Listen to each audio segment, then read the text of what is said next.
I'm looking at the Bitcoin chart, and of course, nothing that we say is financial advice. Of course, you have to do your own research, and nobody knows what's going to happen in the future. Whoever tells you they know, like you can try to predict it, or you can try to find trends, or you can try to find patterns. But in the end, the market will do what the market wants to do. But we are, I think it's like 7% since last week. Yeah, it's 8.5% since last Tuesday, and things are looking pretty. How you call it? I don't really want to call it bullish yet because we are still trying to break.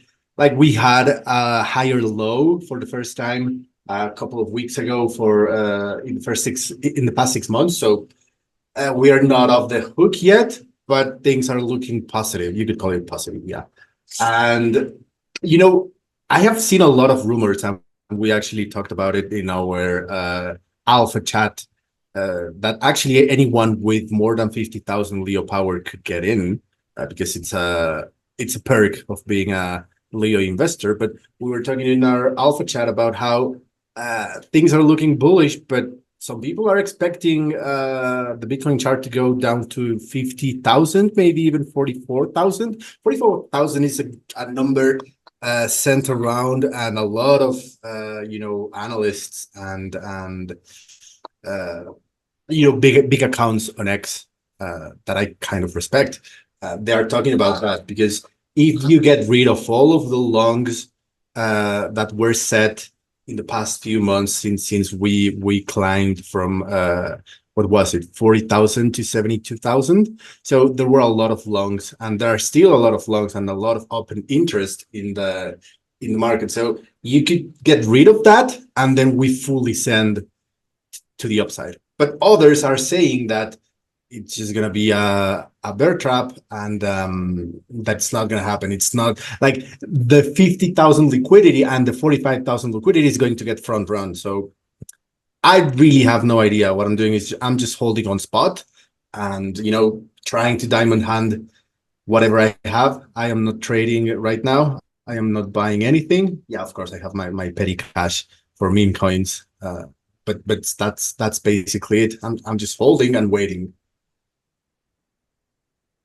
Yeah, it's an interesting time for all the markets. What I've been watching and talking about a lot is the ETH Bitcoin spread trade. So that's kind of where a lot of my attention has been market wise. I'm pretty, it's actually had a little bit of a bounce recently. I think it's up like 5%. Talking about obviously the ETH Bitcoin pair.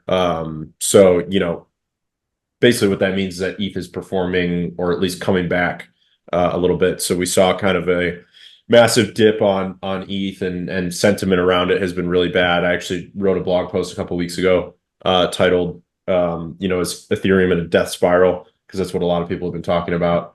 And then you had that funny video of Vitalik. I know Eric saw that singing on stage.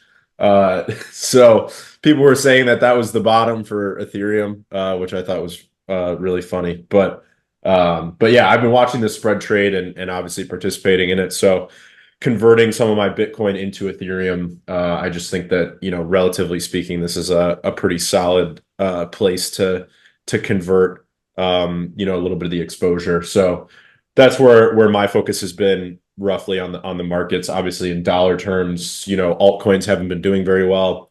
Bitcoin is doing okay. We're still obviously, I don't know, 15, 18K off of the highs. So, Bitcoin's doing okay in USD terms.